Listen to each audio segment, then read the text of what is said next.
5 bells. Stand by all stations. Attention, all districts. A 5-alarm fire. 5 bells move in immediately. That's it. Let's go! Let's go!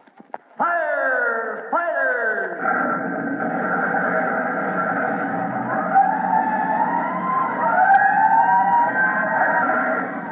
Presenting Firefighters, the true-to-life story of our unsung heroes who stand ready to ride by day or night against our most murderous enemy, the demon of fire.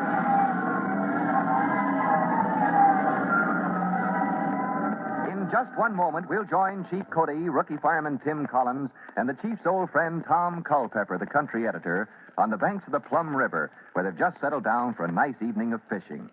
They've come to Plum Valley as guests of Tom Culpepper to get a good rest and forget about fires.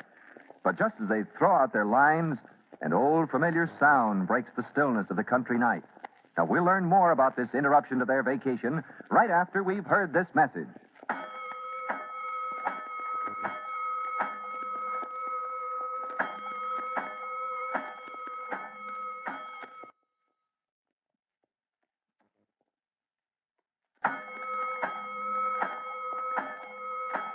Let's go, firefighters. Let's go to the shadowy banks of the Plum River, where Chief Cody, Tim, and Tom Culpepper, their country editor-host in Plum Valley, are just settling down to an evening of fishing for bullheads.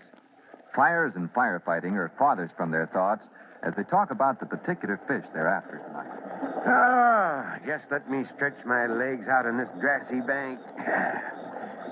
Now, Mr. Bullhead, you can start biting. I'm ready. What kind of a fish is this bullhead anyway, Chief? Better ask Tom here. He's the bullhead authority. Well, it's a sort of a catfish, Tim.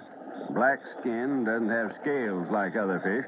Has whiskers, though, and little horns on either side of his mouth. And watch out for those horns, son. They'll sting you plenty. A fish with horns? You're kidding. Oh, no, he isn't.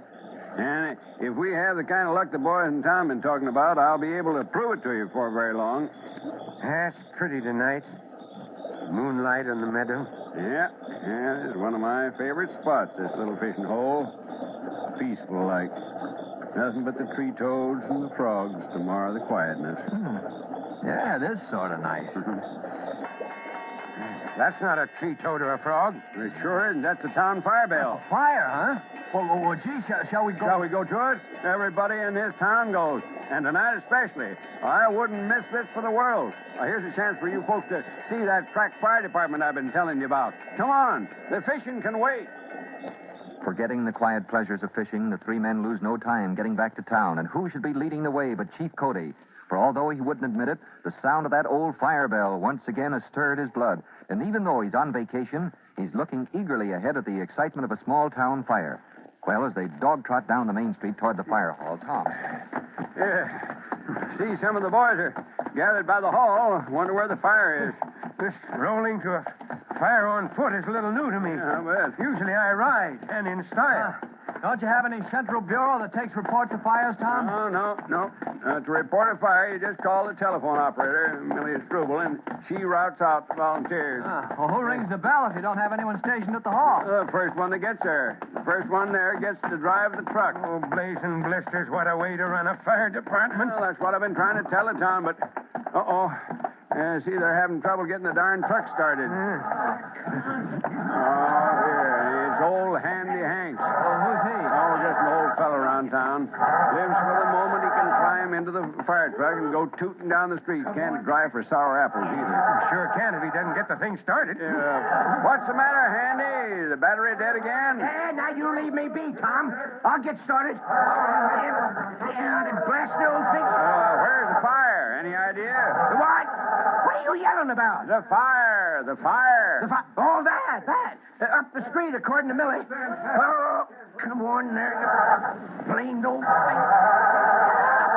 Always acts up when I get the chance to try. Here, you better let me try her, Handy. We'll be all night getting to the fire. No. Now, you leave me be, Tom Culpepper. I got here first, and dad blame it, I'm going to drive it. Here, let me take a look, Mr. Hanks. Hey, who's he? Suppose he wants to drive it, too, huh? This is Fire Chief Bob Cody from the city, and I think he might be of some help. City fireman, eh? Yeah. Well, he can try starting her, but I'm warning you, I'm going to drive. This the ignition? Yeah. Looks to me like you didn't have it turned on. What? Here. Now try it. Will it? Well, I'll be darned. You know, I could have sworn I had it turned on. Okay, come on, let's All right. go. Pile on, men. Hang on tight. Of course, when old Ernie Hanks is at the wheel, we travel like the wind. Hey, look out for the side of the door there. Yeah. Look out. Oh, there it goes. Gangway, everybody. Yippee! After a short but wild ride with Handy Hanks at the wheel of the little fire truck, they come to a careening stop in front of the Hancock Building, the block of stores comprising the main business center of Plum Valley. It's the Hancock block. Well, hey, isn't this the same building you were showing us this afternoon? It sure is, and here's the fire in this store about midway in the block. And no firewalls in the entire building. Tom, your volunteers better get busy, or they're going to have a real piece of trouble on their You're hands. telling me, if that blaze gets started up in the space above the stores, she'll spread quicker than you can say Jack Robinson. Come on, boys, let's get to work. Don't you worry, Tom Culpepper. You've been hollering about how us boys don't know how to put out a fire. Well, we'll show you. Where's that hose wrench? Anybody? A wrench? I ain't seen no wrench. What'd you do with it last time you used it? I used it. Well, you was the one who used it at the Tolliver fire. Oh. Remember seeing you with it? Oh, you're crazy, Handy. You probably carried it off home. Oh, is that so? Now I'm a thief, huh? And who you calling crazy? Come on. Put up them dukes and fight like a man. Quit your wrangling. There's a building on fire. Let's get organized before the whole block goes. Well, I got the hose, but the threads on the connection seem jammed. It don't fit now. All right, boys. I'll put the ladder up. Get out of the way, everybody. Old Handy will put out your fire. Careful there, Handy. That's pretty heavy for you. What do you mean, heavy? Look out! Oh, there goes the plate glass window. Oh, what a fiasco. You see what I mean about the Plum Valley Fire Department, Chief? I certainly do. Nobody knows what they're supposed to do or how to do it. Well, can't we pitch in, Chief? Somebody's got to save this building. We certainly can, Tim. Grab a hand extinguisher, son. You too, Tom. All right. We're going in there before it's too late. Ignoring the confusion and disorganization of the volunteer department, Tim, Tom, and the chief shoulder extinguishers and make their way into the burning building. The fire on the second floor is well underway, and by the time they fight their way up to it, what Tom and the chief have feared most has happened. She's gotten up to the ceiling, Tom. Just what I was afraid of. With no firewall, she'll gut this block in a matter of minutes. Well, extinguishers are empty, Chief. What next? Without wrenches and with bunged-up hose connections, we can't get any water in here. Well, there's always the last resort. What's that, Tom? The bucket brigade. A bucket? Oh, it'd be useless, wouldn't it, Chief? Well, it's a pretty sorry way to fight a fire in this day and age. But if that's the only way left, let's organize a bucket brigade. Come on. What with firefighting equipment Plum Valley has useless because of inefficiency and poor training, the three men turned to one of the oldest weapons against the demon of fire, the bucket brigade. But although they worked feverishly through the night, the fire sweeps unchecked through the entire building, leaving but an empty shell. Hours later, we join the chief, Tom, and Tim at the wreckage. Well, the only thing we can say, Tom, is it looks like we did stop the fire short of your printing shop. Yeah. Though for a while, the Plum Valley Courier was going too. Oh, but what a tragedy. The whole block wiped out. If we'd only had just one engine company from home. Yes, but we didn't. Nor none of the training of a big fire department, Tom. What happened tonight should be the greatest argument in the world for the firefighting reforms you want to work in this town. Well, as far as I'm concerned, I'll never rest until Plum Valley has full-time paid personnel and the right kind of equipment. But, come on, it's almost morning and we're all dog-tired. Let's go home. Tired and discouraged by the night's experience, the three men walked slowly to the Culpepper home. They had a cup of coffee and are resting on the back steps talking. Sorry to spoil you folks' fishing trip with a fire. I can assure you I didn't plan it this way. Oh, that's all right. Time enough for fishing. Yeah, and I still don't believe any fish has horns. You'll see. You just wait till... Oh, what in blazes. Sounds like the fire bell again. Oh, it can't Yeah, but it is. And tired though we are, we better get down and see where it is fast.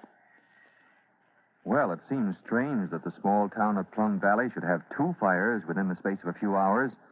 What is behind this second alarm that sends Tim, Tom, and the chief hurrying back to the main part of town? To learn the answer to that, be sure to listen to the next thrilling true-to-life episode of The Firefighters. In just a moment, Chief Bob Cody will tell you, boys and girls, how you can help the firefighters in your own town. But first, here is a message you ought to hear.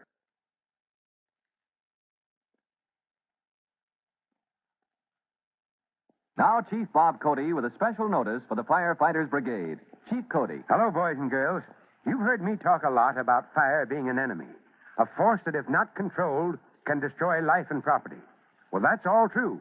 But notice I said, if not controlled. Uncontrolled fire is a menace. But controlled fire is a friend of mankind. Your friend and servant and mine. Fire warms us, cooks our meals, heats our water. And within the controlled limits of the fireplace in your living room is a warm and cheery companion. A bright and glowing center of life and fellowship that has warmed the hearts of men for centuries.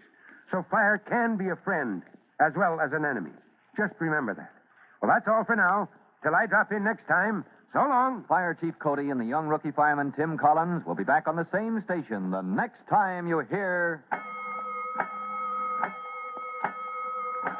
That's it. Let's go! Let's go! Firefighters! Firefighters is a copyrighted feature of William F. Holland Productions.